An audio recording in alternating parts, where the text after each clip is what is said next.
Hello, hello, hello, everyone. This is Mike from History and Gaming Alexandria, and today I'm doing a review and showing you some vehicles and figures from Khurasan Miniatures and their 15 millimeter historical range, which I think are great vehicles and individual figures as well. They do a pretty comprehensive range in various historical periods. These are from the modern era, and you'll see a BMP one, which is Soviet, or in this case, I'm going to be painting it as African, as well as some first person view or FPV drones, which are really cool in 15 millimeter, and then a US Humvee type vehicle, like support vehicle. So as you can see, the pieces, it's a combination of resin and metal for the most part, and they fit together quite nicely. They're fairly easy to build, very few issues, and I've had many of them over the years, including a Gaz Tiger, which is part of their modern Russian range, which you'll see later in the video. That one is painted up, and as you can see, they fit together fairly well. There are one or two parts that may be a bit finicky. There's a rocket launcher anti-tank weapon on top of the main gun barrel for the BMP that I didn't, I felt like it would probably come off during painting. So all in all, they come together quite well, and I'm also showing off the BTR 50, which is a Soviet Cold War era vehicle that's used also extensively outside of the former Soviet Union countries, Africa and the Middle East as well. So that's how I painted this one, and this was also very easy to build. The combination of the metal and resin was very well sculpted. It was very simple to put together. This one did not have any sort of smaller, finicky weapons or machine guns on it. And I have noticed from time to time, there are delicate,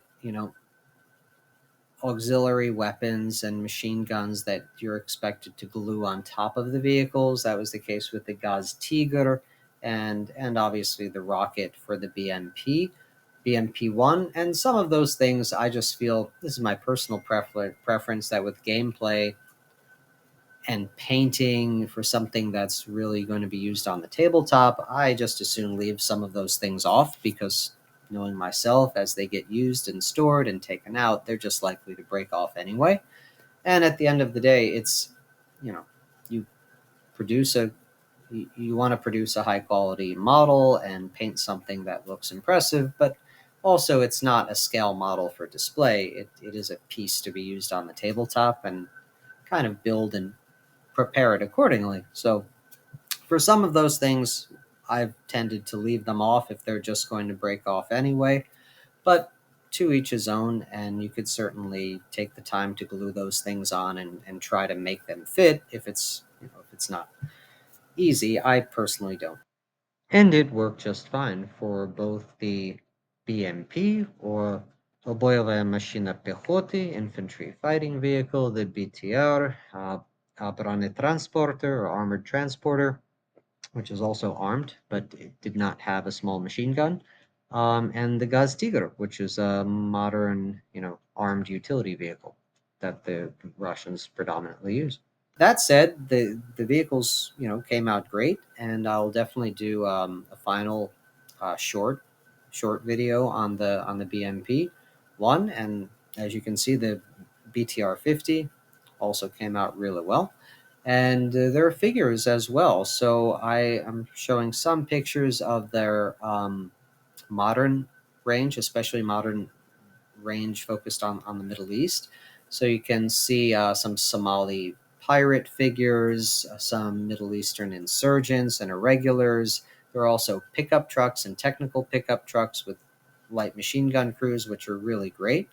I've modeled one as a knocked out pickup for a roadblock, but you could also very well just build them up. And they have a lot of great other options, both for modern Russian, modern Ukrainian forces, the modern Turkish army, the Peshmerga, various factions and forces in the Syrian conflict. So you should definitely check out their website. I think the vehicles and figures are really cool.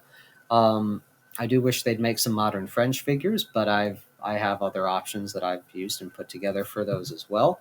And all in all, the vehicles look good, and I look forward to posting some shorts of the finished BMP, painted up, and other vehicles as well. And the drone options are also exciting, as electronic warfare systems and UAVs become obviously important in real life, but also should be represented and factored into tabletop simulations as well. So, very cool range of figures, and I hope everyone enjoys that, seeing them on in these clips. And I wish everyone a great weekend and an even better week.